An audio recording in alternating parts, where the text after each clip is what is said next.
నిర్వేష్ coffee పెడతా కూర్చో.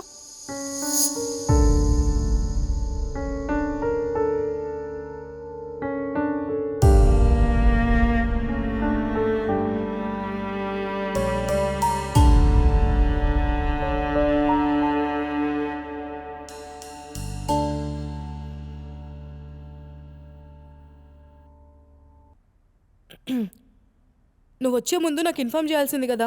ఇలా సడన్గా వస్తే ఎలా? నేను అప్పుడప్పుడు ఏదో ఇంపార్టెంట్ పనిలో బిజీగా ఉంటా కదా. నెక్స్ట్ టైం నువ్వెప్పుడు వచ్చినా నాకు ఇన్ఫార్మ్ చేసి రావాలి, సరేనా? ఇలా నేను లేని టైంలో ఇలా ఇంటికి మగవాళ్ళు రావడం కరెక్ట్ కాదు విచలిత. అసలే రోజులు బాలేవు. అంటే నన్ను అనుమానిస్తున్నావా? అలా కాదు. నేను నేను నిప్పున నిర్వేష్.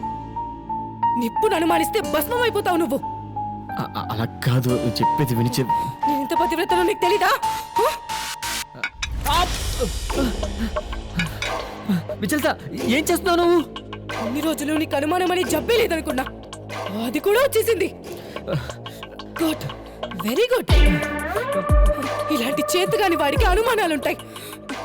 నాకు చాలా బాధేస్తుంది, ఏడుపొస్తుంది. నా గుండె పగిలిపోయింది, ఏడుపొస్తుంది. నన్ను అనుమానిస్తున్నావా?